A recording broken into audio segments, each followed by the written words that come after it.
Apalagi kalau nanti keran ekspornya sudah terbuka, justru ini kan akan membutuhkan produk yang banyak. Otomatis kita harus meningkatkan teknologi, Pak Ji. Dari tradisional ke intensif kan, bisa mendapatkan penghasilan asli daerah yang cukup lumayan. Itu baru satu pakan dari pembibitan. Kalau kita bisa bikin hatchery sendiri, kebutuhan per hektar saja per tahun itu kan 100.000 ekor, Pak Ji. Satu kolam nilai ya, kurang lebih 100.000 ekor. Per hektar, bibitnya aja per hektar. Kalau di 4 desa ini ada 4.000 hektar misalnya, udah berapa juta drama itu. Kenapa saya katakan raksasa? Sebenarnya saya memperjuangkan kata-kata ini sejak tahun berapa ya, 99 Pak Ji. Tapi itu saya setuju banget Pak Ji. Artinya gini, kita tuh kadang-kadang agak minder ya. Wah, dia bisnisnya perbankan, telekomunikasi, otomotif. Tapi kalau kita baca dari laporan keuangan global APBN itu Pak Ji, itu omsetnya itu 10-15% itu di perikanan loh.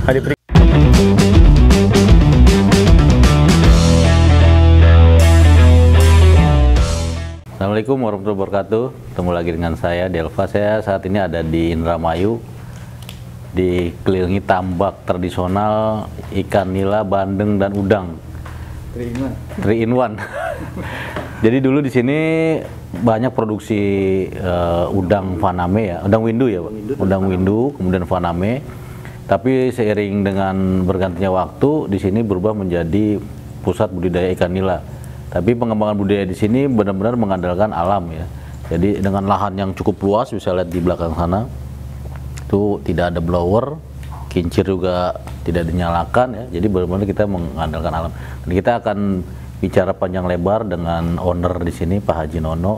Tapi sebelum kita bicara panjang lebar, kita nikmati dulu hidangan bandeng asli dari Indramayu. Bandeng cabut duri. Bandeng cabut duri. Waduh, ini makanan mahal nih Pak Haji. Jadi kita makan dulu yuk.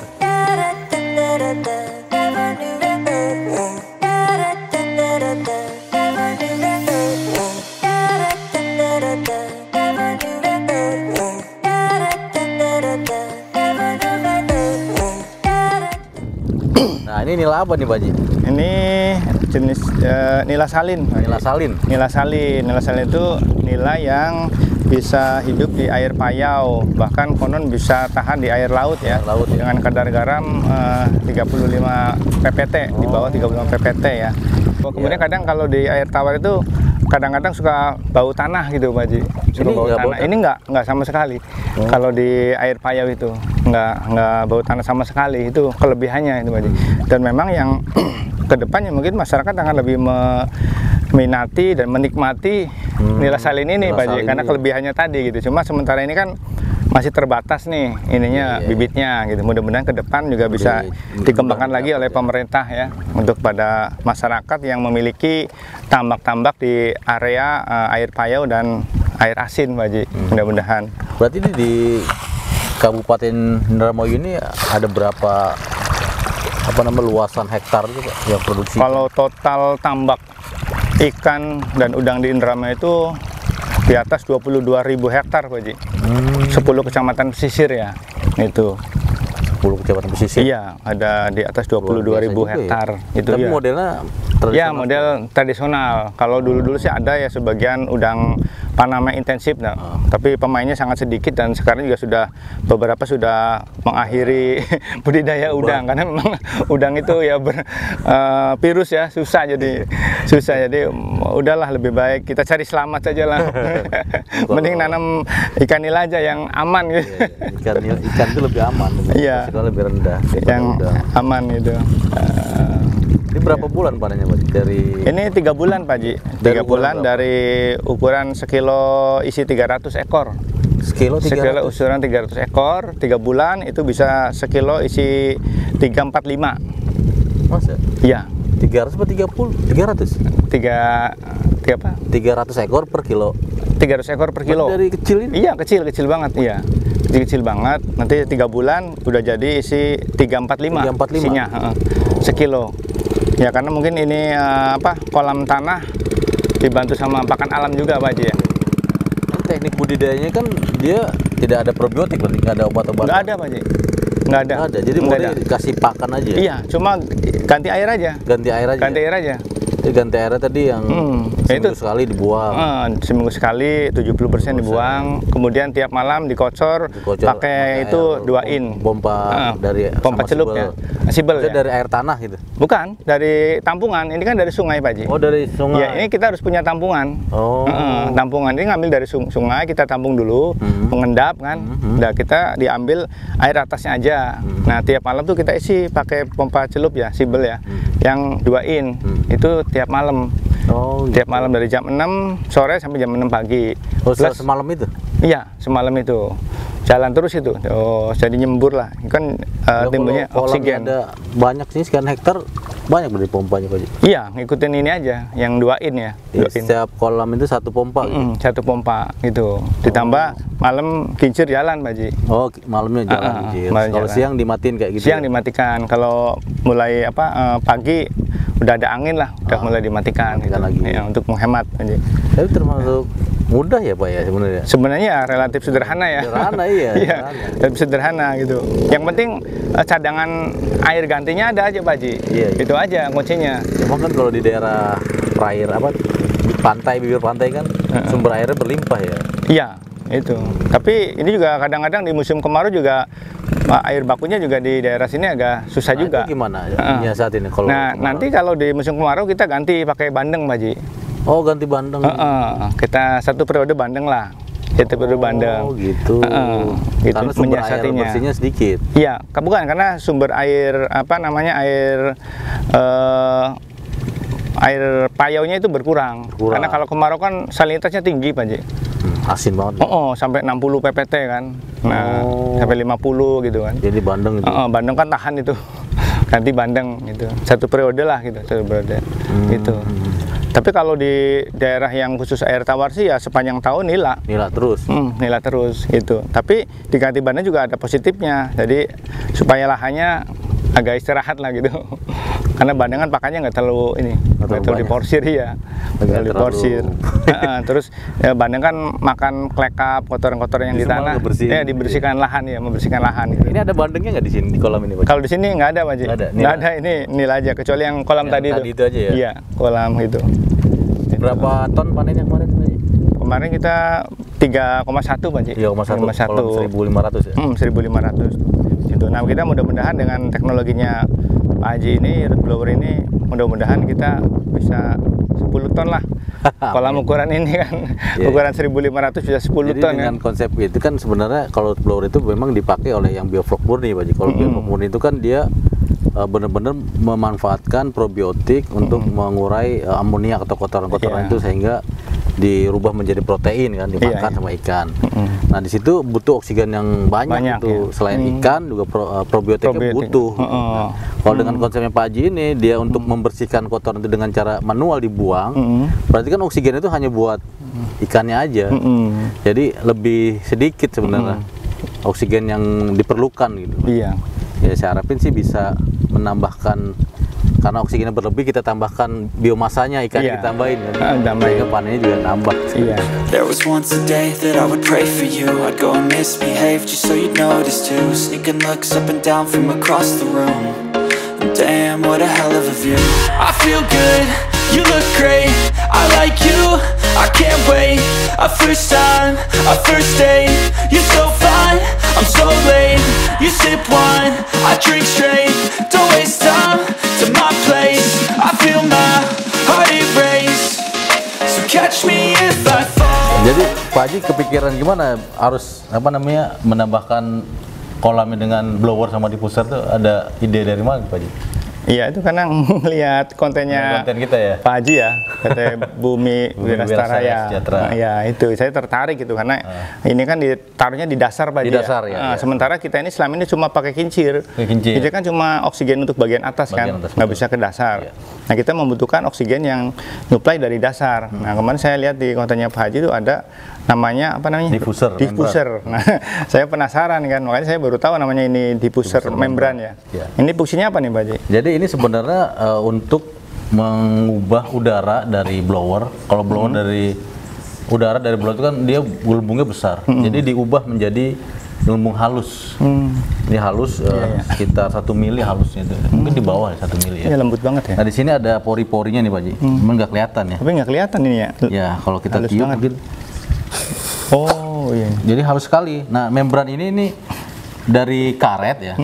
Tapi bukan karet biasa. Karet itu ada klasifikasi, ada NBR, ada EPDM, ada Viton.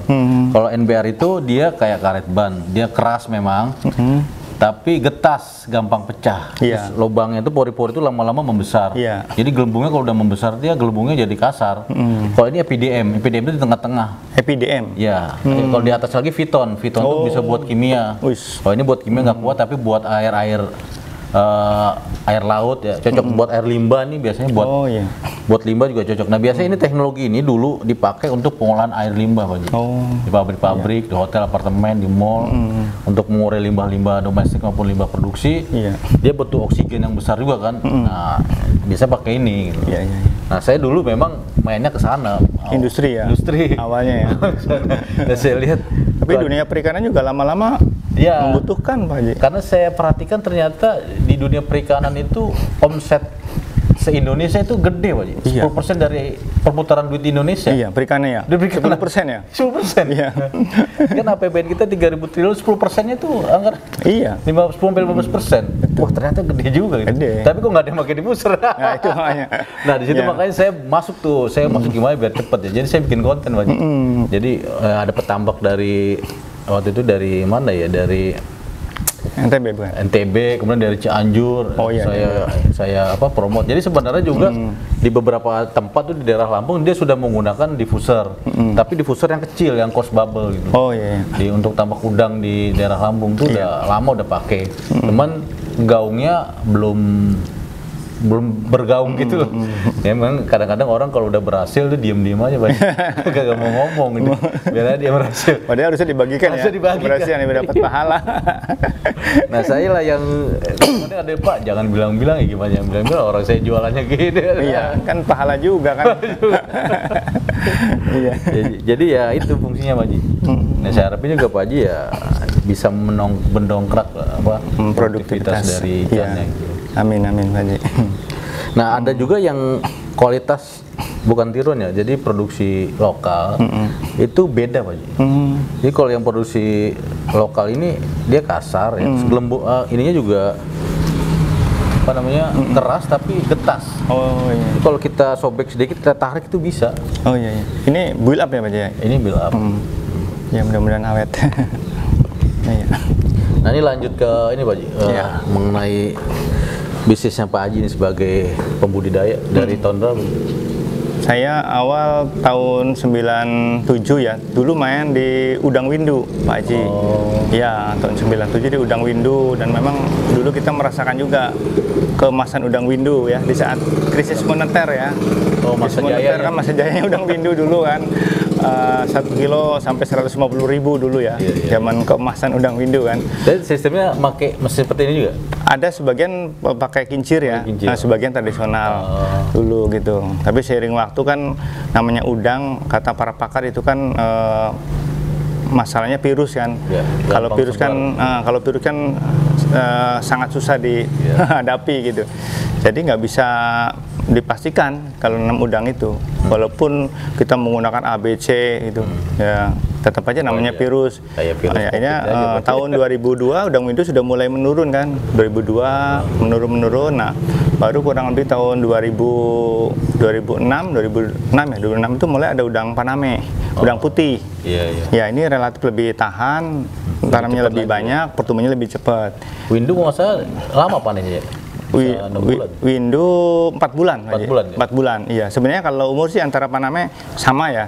Cuma bedanya Paname lebih banyak aja Pak Haji. Tanamnya lebih banyak. Tapi seiring waktu juga sama lah. Namanya udang kan menurun lagi kan. Iya, saya memang mendengar itu tahun itu tuh Indramayu itu penghasil udang gitu. Iya, dulu kita juga kirim sampai ke Surabaya dulu kan. Satu hari bisa kirim 5 mobil kan ke Surabaya udang itu. Terus mulai redupnya tahun berapa udang Paname di sini? Udang Windu tahun 2002. Sampai 2002 tuh mulai menurun tuh. Nah 2006 masuk udang Paname ya. udang Paname bagus ya, sekarang menurun menurun sampai sekarang. Iya, sampai sekarang menurun. Jadi yang menurun dan petambaknya udah ganti. Iya, udah ganti budidaya. Jadi sekarang lebih cenderung ke bandeng. Kalau yang air payau kan, sama nila salin. Tapi nila salin ini masih sangat sedikit kan. Nah, yang lainnya adalah nila air tawar. Beralih ke nila air tawar itu. Di Indramayu ada lagi komunitas lele Pak Haji, Indramayu itu. Ada juga komunitas lele juga produktivitasnya tinggi. Konon untuk kirim ke Jabodetabek aja sehari bisa 50 ton lele itu. Untuk Jabodetabek? Untuk Jabodetabek, iya. Lele juga kita produktivitasnya tinggi. 50 kali 50.000 kilo sehari ya? Iya, sehari untuk Jabodetabek. Kirimnya ke rumah makan yang Lamongan? Iya, kalau dihitung Lamongan di Jakarta mungkin puluhan ribu kali ya. Jabodetabek ya. Itu tiap Lamongan pasti ada lele kan. Itu. Sementara nila sama bandeng kan belum masuk di Lamongan. Gitu. Kalau nila gimana? Produksi apa? Kalau nila kan masih Jabodetabek sehari berapa? Kalau nila masih kurang lebih di 20 sampai 30 ton ya 30 ton per hari ya. Masuk ke Muara Angke, Muara Baru. Mungkin karena nila lebih eksklusif kali ya. Ya, mungkin masih di restoran tertentu ya. Kalau lele kan udah umum ya, udah umum dari middle low sampai middle up ya, Baji masuk semua kalau lele itu. Motor naik BMW ya. Iya, gitu. Tapi kelihatannya sekarang nila juga mulai naik ya, penjualannya gitu, permintaannya mulai naik gitu. Apalagi ada beberapa perusahaan catering yang besar sudah mulai main nila gitu. Bahkan ya insya Allah kita juga sedang penjajakan ke negara Saudi untuk catering jamaah umroh dan haji. Haji mudah-mudahan ada kerjasama yang baik antara pemerintah Indonesia dan Saudi sehingga bisa mengangkat perekonomian petani tambak ikan di Indonesia gitu, khususnya di Indramayu. Iya. Ya sebenarnya tadi kan informasinya bahwa di sini tuh ada 4 kecamatan ya. Iya. Pesisir pantai itu yang budidaya semuanya 10 kecamatan 10 kecamatan? Iya, tapi yang banyaknya di 4 kecamatan ini Pak Haji. Nah Pak Haji sendiri ngelihat kedepannya bagaimana ini? Kan ini kan masih tradisional gitu ya. Harapannya Pak Haji sendiri kedepannya gimana dari ya seiring bisnis seiring permintaan ikan nila Pak Haji ya. Itu apalagi kalau nanti keran ekspornya sudah terbuka, justru ini kan akan membutuhkan produk yang banyak. Otomatis kita harus meningkatkan teknologi Pak Haji. Dari tradisional ke intensif kan. Nah, intensif ini kan membutuhkan teknologi. Salah satunya adalah teknologi yang Pak Haji kenalkan kepada masyarakat, yaitu root blower dan diffuser itu kan. Nah, kita petani kan saya sendiri kan kemarin masih awam bagaimana teknologi oksigen deep blower dan diffuser ini kan. Makanya alhamdulillah Pak Haji berkenan bisa berkunjung ke ujung Indramayu di sini kan, karena niat baik Pak Haji supaya bisa membantu para petani ikan di Indramayu untuk meningkatkan produksi Pak Haji. Terima kasih banyak nih Pak Haji. Sama-sama. Kita saling mensupport Pak Haji. Karena kan walau bagaimanapun kita bukan sekedar jualan ikan, sebenarnya lebih dari itu kita membangun ketahanan pangan nasional dalam bidang perikanan. Itu sebenarnya yang kita perjuangin. Iya, konon rumornya tahun-tahun ke depan ini ketahanan pangan betul-betul menjadi ini kan. Emang kalau kita lihat di dunia, terutama di barat itu kan informasinya kan resesi apa segala macam. Dari Pak Haji sendiri kan produksinya kalau dunia perikanan sih alhamdulillah nggak terkena dampak yang begitu-begitu Pak Haji ya, dunia perikanan ya. Termasuk waktu dulu zaman krisis moneter ya. Zaman udang dulu kan, yang lainnya krisis, justru petani ikan dan udang waktu itu malah naik gitu. Dan alhamdulillah sampai sekarang juga tidak ada dampak dari krisis atau resesi apapun kan? Karena intinya manusia kan tiap hari makan Pak Haji. Ya nggak kan? Covid kemarin aman nih Pak ya? Alhamdulillah Pak Haji. Iya. Ininya kalau ke depan katanya bisnis pangan itu yang paling bisa bertahan, bisnis pangan itu katanya gitu. Bukan katanya yang dari zaman dulu Pak Haji. Iya katanya, karena tiap hari orang makan gitu. Terus PR kita sekarang tuh melakukan riset, pertama dari bibit kan, bibit yang unggul, kedua pengolahan airnya, yang ketiga teknologi yang menunjang budidaya yang intensif gitu. Juga bagaimana supaya tidak mencemari lingkungan juga, itu supaya lebih anak cucu kita bisa lanjut juga budidayanya kan? Iya. Jangan sampai kita doang. Betul, betul. Lahannya rusak. Gitu. Makanya ada teknologi probiotik itu Pak Haji, Iya, ya. betul. Dan probiotik gitu. Iya. Pak Haji juga tadi dengar-dengar ikut apa? Asosiasi apa tuh? Yang tadi Pak Haji cerita. Oh, itu ada apa namanya Diaspora Indramayu. Diaspora Indramayu yaitu sekumpulan orang-orang Indramayu yang beraktivitas di luar Indramayu, Pak Haji. Mereka berbagai profesi lah ya. Dan ya biasa sampai jenderal ada tuh. Ya, istilahnya kan kalau dari kemiliterannya dari kopral sampai jenderal orang Indramayu ada Indramayu gitu. semua ya. Terus yang guru besar juga ada kan. Bahkan guru besar kemarin itu yang sudah tercatat orang Indramayu yang jadi guru besar itu ada 30-an orang, Pak Haji. Itu beberapa orang diantaranya menjadi rektor ya. Salah satunya Universitas Negeri Jakarta itu orang Indramayu, Profesor Dr. Komarudin itu salah satunya itu. Jadi ada yang jadi duta besar, ada yang jadi konjen di Jerman, ada yang apa namanya di macam-macam lah ya. Gitu. Artinya kemarin kita berkumpul, kita menyamakan persepsi. Ayolah kita bangun kampung halaman ini, karena perikanan ini adalah raksasa ekonomi di Indramayu. Iya, iya. Kalaulah raksasa ekonomi serem Indramayu, iya karena apa? Karena tadi Pak Haji 22.000 hektar sampai 25.000 hektar itu kan kebutuhan pakan ikan kita saja dalam satu bulan 17.000 ton Pak Haji. 17.000 ton per bulan. Kalau misalnya diaspora Indramayu ini dengan pemerintah daerah atau dengan penduduk lokal, pengusaha lokal, Juragan Empang lah bersatu untuk membangun pakan ikan di sini, kan itu akan mendapatkan keuntungan. Satu, yang kedua, multi effect playernya ini kan berapa ribu masyarakat yang ikut menikmati dari bisnis ini, gitu. Misalnya nanam jagung, nanam singkong, nanam kelor untuk tepungnya kan, itu macam-macam kan. Jadi ekonomi nanti hidup. Ribuan masyarakat nanti akan terdongkrak ekonominya dengan adanya pabrik pakan ini, Pak Haji. Juragan Empang bersatu itu. Iya, nanti artinya ini kan sebuah kolaborasi ya. Kalau paguyuban petani empang itu memang sudah ada, Pak Haji. Sudah ada. Tinggal nanti mengkolaborasi antara diaspora Indramayu dengan para juragan empang dengan pemerintah daerah. Gitu. Nanti dikombin. Apalagi nanti masuk misalnya investor dari luar kan. Kita dikombin. Ya intinya bagaimana kita bisa menghidupkan ekonomi Indramayu lah gitu, Pak Haji. Itu dari satu sisi gitu. Artinya kalau memang ini serius bisa mendapatkan penghasilan asli daerah yang cukup lumayan. Itu baru satu pakan dari pembibitan. Kalau kita bisa bikin hatchery sendiri, kebutuhan per hektar saja per tahun itu kan 100.000 ekor, Pak Haji.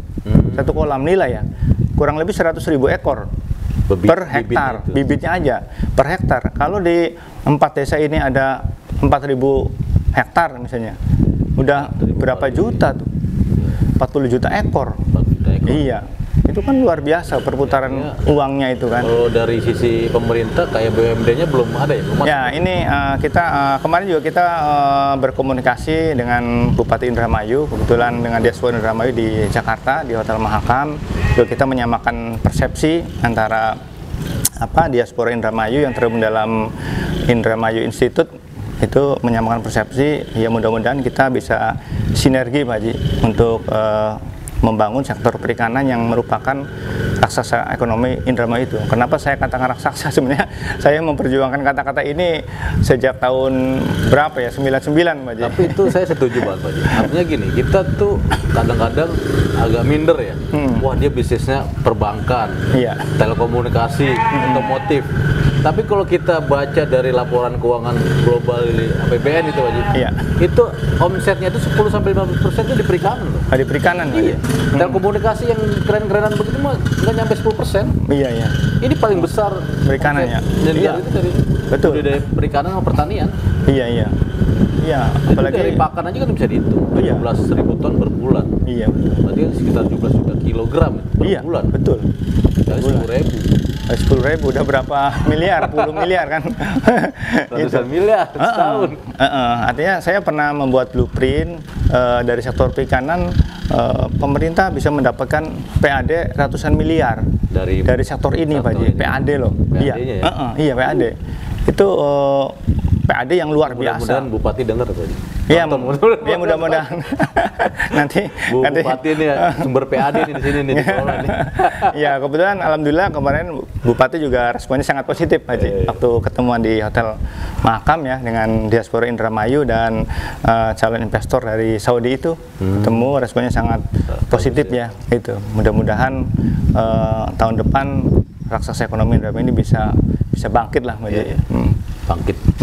Menyongsong apa tuh? Menyongsong apa era ketahanan pangan internasional. Iya, karena ketahanan masalah pangan nanti menjadi isu internasional ya. Internasional, betul. Iya. Masalah pangan, masalah energi ya. Energi, masalah lingkungan, itu sebenarnya intinya masalah keberlangsungan hidup kita di bumi ini. Iya, makanya Indramayu kita punya potensi yang alhamdulillah ya, dikasih potensi yang luar biasa dari Allah kan. Itu ada perikanan yang sangat luas itu. Nah, ini yang harus kita tingkatkan, kita kembangkan gitu supaya bisa bermanfaat untuk masyarakat Indramayu yang lebih banyak gitu. Betul. Cocok nih. Jadi calon bupati. Enak jadi petani, Pak. Tapi ngomong-ngomong, mau pakannya mau bikin sendiri kan? Apanya, Pak? Pakannya mau bikin pakan sendiri buat tambaknya. Ya, itu apa kendala kita memang di pakan. Kalau pakannya kita bisa bikin sendiri, jauh kan harga lebih murah, Pak Ji. Kalau lebih murah berarti kan meningkatkan keuntungan para petani. Itu. Nah, itu makanya kita berkolaborasi tadi dengan beberapa elemen tadi, ya mudah-mudahan bisa dibuat pakan di Indramayu, Pak Ji. Gitu. Karena hitungannya bisa menghemat. Kalau kita menghemat 500 perak per kilo saja, Pak Ji, kan lumayan. Kalau bikin sendiri berapa habis? Cukup, Pak? Ya, paling ya kurang lebihnya di angka 8.000 lah maksimal. Untuk pakan nila ya, 8.000 yang ini. Dan kita bisa meningkatkan apa tadi bahan-bahan lokal kan, bahan lokal. Gitu. Ya, kalau kita bikin produksi juga kan banyak yang terlibat juga kan. Iya, beberapa lapisan. Suppliernya kan bisa masuk juga. Iya, supplier beberapa petani lain kan, nanam singkong, nanam kelor untuk multivitaminnya kan, gitu. Ya mudah-mudahan pemerintah ke depan bisa merealisasikan itu kebutuhan petani ikan, menangkap peluang besar, bisa membangun raksasa yang lagi tidur ya. Iya, itu ekonomi itu bisa. Gitu. Ini sudah jelas kok. Ibaratnya pakan saja kan istilahnya captive market, Pak ya. Ini udah captive market pakan ini kan. Tambaknya ada, tanaman ikannya ada. Setiap hari buang pakan buat ikan. Itu captive. Gitu. Kenapa kita nggak bisa bikin pabrik pakan kan? Gitu. Emang di Indonesia kelihatannya itu, Pak Haji, kita makan bareng aja, makan doang bareng-bareng gitu ya. Se-Indonesia itu bisa gerakin ekonomi ya. Iya. Buat makan doang. Makan aja itu. Luar biasa. itu. Oke, Pak Haji, Pak Haji Nono, terima kasih ya. Sama-sama, Pak Haji Delva. Saya harap bisnis Pak Haji tambah maju ya, besar, apa yang dicita-citakan dimudahkan dan direalisasikan. Amin ya rabbal alamin. Iya. Mudah. Iya, terima kasih banyak buat Pak Haji Delva juga yang berkenan dan ikhlas berkunjung ke ujung Indramayu di sini. Semoga Allah membalas kebaikan Pak Delva. Saya jadi punya saudara lagi di sini kan. Amin. Iya. Oke, rekan bisnis sekalian, itu tadi bincang-bincang kita dengan Pak Haji Nono di daerah Indramayu. Semoga apa yang kita sampaikan, kita diskusikan ada manfaat buat rekan bisnis sekalian. Terima kasih. Assalamualaikum warahmatullahi wabarakatuh. Waalaikumsalam warahmatullahi wabarakatuh. Terima kasih, Haji.